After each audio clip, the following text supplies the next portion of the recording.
I am pleased to join with all of you to take part in a very special ceremony.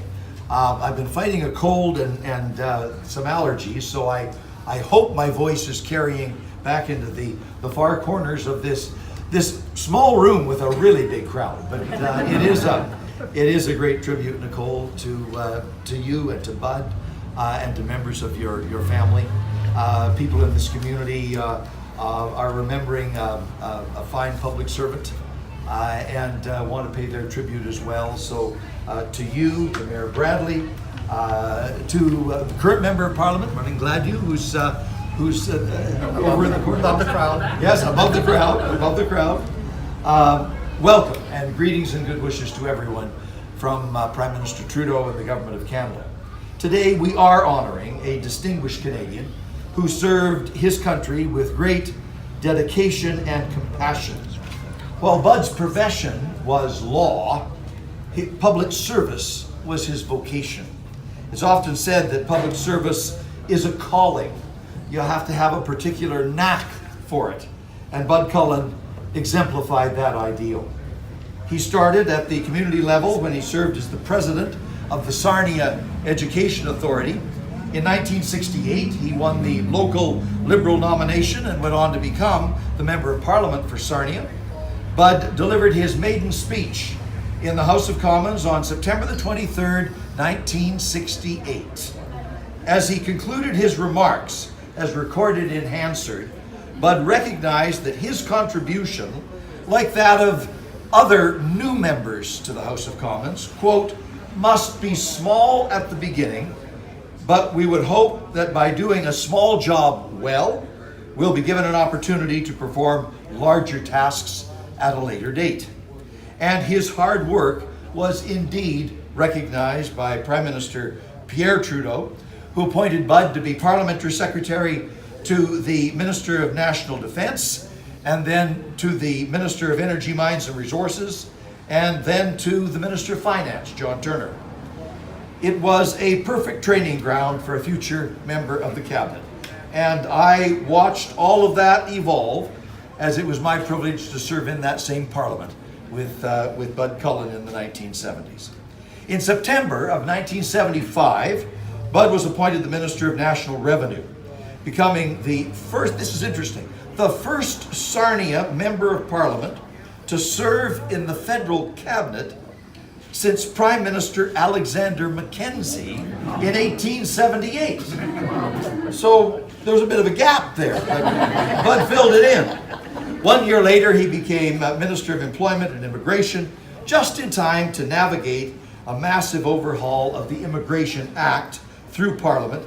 And that must have been an absolutely dream project for him because it went to a number of his objectives and values. He probably said it best in a speech, March 10th, 1977, and again I quote Hansard, "It only remains for me to say that I am convinced that this legislation will provide a strong and imaginative foundation on which to conduct Canada's immigration program for the future."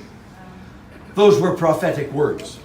The reforms included a brand new program started in the 1970s, which for the first time permitted groups of 5 or more Canadians to join together to sponsor refugees directly on a private basis. Private sponsorship was initiated by Bud Cullen, and it was instrumental in the resettlement of some 60,000 refugees from Vietnam in the late 1970s. And this was a remarkable response by Canadians. I think we all remember the response to the boat people in communities and cities in every region of our country. And some 37 years later, those same values were key to another national effort to welcome those 31,000 Syrian refugees to Canada on the basis of the program that Bud Cullen started when he was Minister of Immigration. As a result of Canada's success, the private sponsorship program is now considered a model that should be exported around the world.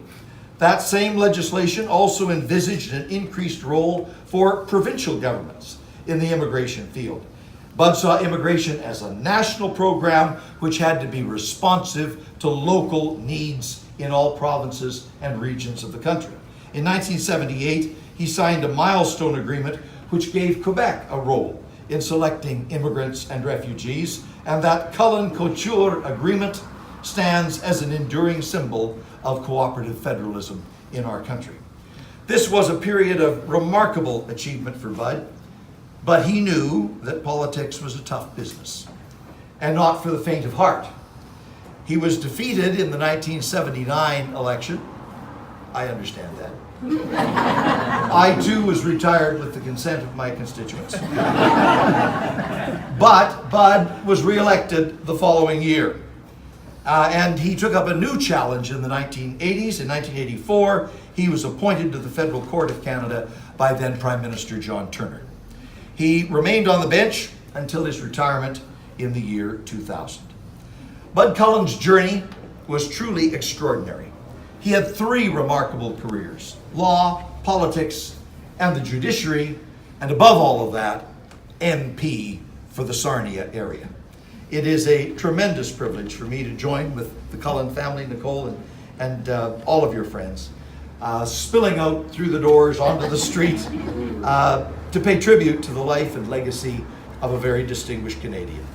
Today, I am proud to announce, on behalf of the Minister of Public Services and Procurement, the Honourable Carla Qualtrough, that the Government of Canada building, located right here in the heart of Sarnia, will be named the Jack Bud Cullen Building.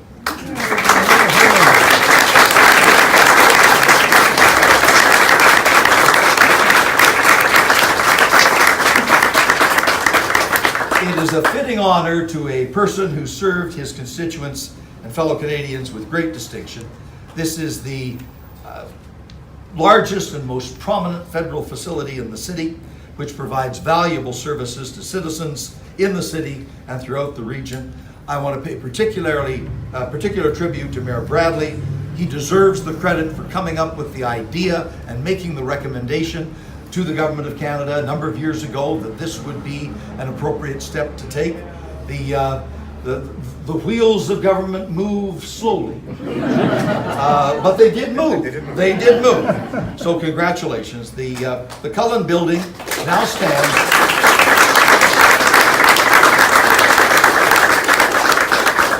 The Cullen Building now stands as a permanent testament to a proud Canadian and his remarkable contribution to making Canada a better and more compassionate country, and to making sure the needs of his constituents in Sarnia were always prominently before the Parliament of Canada. Thank you all very much in such large numbers for joining us today.